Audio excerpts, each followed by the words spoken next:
Educational creativity চ্যানেলে সকলকে স্বাগত।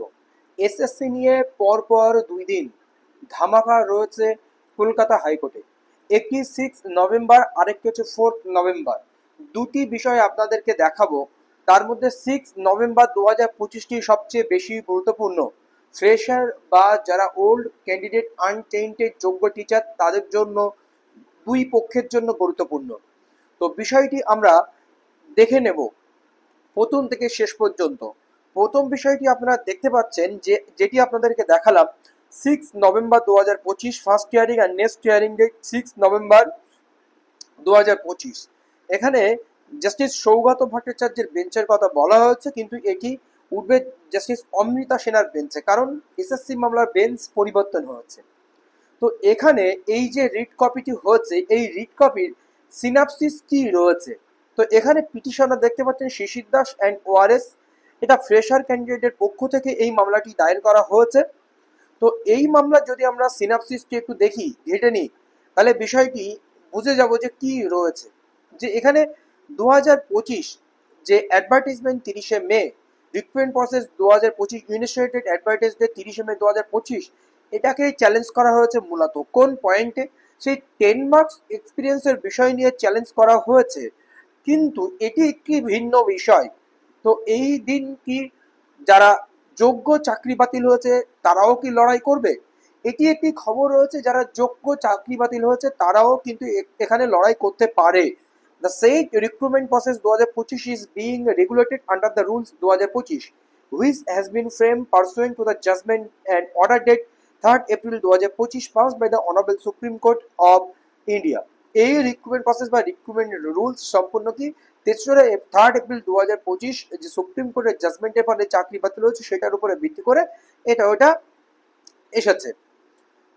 From a conjoined reading of Rule 21K and Rule 21L, এই যে পয়েন্ট আপনারা দেখতে পাচ্ছেন যে 2025 যে রিক্রুটমেন্ট রুলসের যে গেজেট দিয়েছিল সেখানে 21K এবং 21L এই পয়েন্ট দুটি নিয়ে সমস্যা হচ্ছে 2025। It clearly specified the marks for period teaching experience, মানে পূর্বের টিচিং অভিজ্ঞতার উপরে, would be awarded after the interview but schedule 2। এটা যেখানে প্রথমে 21K এবং 21L এ যেখানে বলা হয়েছে যে প্রেয়ার টিচিং এক্সপিরিয়েন্স এটা ইন্টারভিউয়ের পরে দেওয়া, awarded after the interview, but schedule 2 যেখানে একাডেমিকের যে কলামটা রয়েছে, যে একাডেমিকের কলামে ওখানে লেখা রয়েছে যে 60-এর মধ্যে যে কত পাবে, তার এক্সপিরিয়েন্স কি রয়েছে, প্রেয়ার টিচিং এক্সপিরিয়েন্স, তার ওই একাডেমিক ইত্যাদির উপরে ভিত্তি করে যে 80-র মধ্যে, সেখানে সেই একাডেমিক কলামে দেখা যাচ্ছে যে ওখানে প্রেয়ার টিচিং এক্সপিরিয়েন্সটি আগে দেওয়া হবে বলে ওখানে উল্লেখিত করা রয়েছে।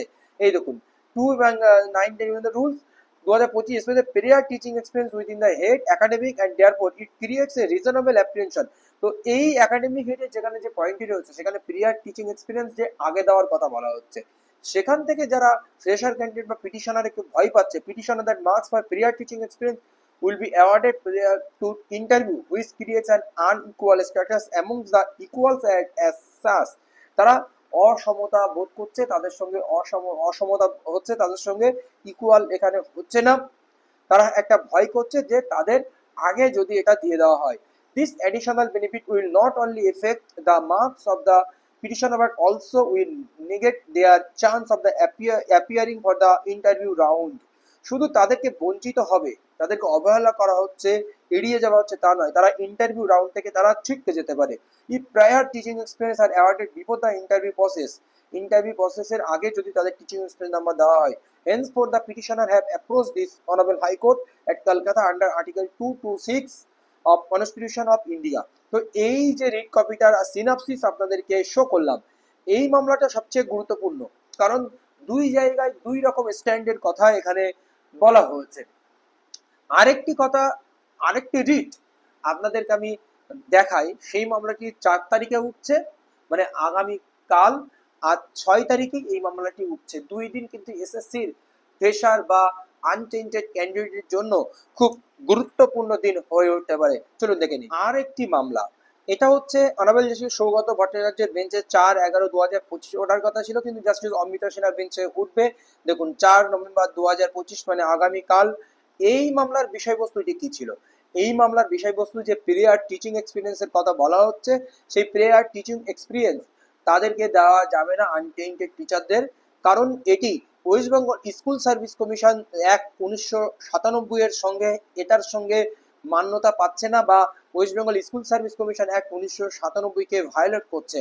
এটা এখানে তুলে দেওয়া হয়েছে, as it a disproportionately benefits individual who are appointed under the tainted and judicially annulled 2016 recruitment process. 2016 recruitment process, যাদেরকে জুডিশিয়ালি অ্যানাল্ট মানে বিচার বিচার বিভাগ আইন বিভাগ তাদেরকে বাতিল বলে গণ্য করেছে, যেটি সুপ্রিম কোর্ট যাদেরকে চাকরি বাতিল করেছে তারা কেন এই সুযোগটি পাবে, কারণ তাদের সেই রিক্রুটমেন্টকে নাল অ্যান্ড ভয়েড করে দেওয়া হয়েছে। তারপরে তারা এই ইকুয়াল পর্যায়ে থেকে তারা বঞ্চিত হচ্ছে, তারা মানে সমতা বিধান না করে তাদেরকে এক্সট্রা সুযোগ দেওয়া হচ্ছে এক্সপিরিয়েন্সের মার্কস, সেখানে যারা ফ্রেশার ক্যান্ডিডেট রয়েছে তারা মেরিটে আসবে না। এই সমস্ত তথ্য এখানে বিস্তারিত তুলে ধরা হয়েছে। তো এই একটি রিট আর ওই একটি রিট আপনাদেরকে দেখালাম। এই দুটি দিন কিন্তু খুবই গুরুত্বপূর্ণ। যদি পরবর্তী আপডেট অবশ্যই আপনাদেরকে দেওয়া হবে এবং আমার চ্যানেল থেকে অবশ্যই আপনাদের জন্য লাইভ শেয়ার করা হবে। ধন্যবাদ।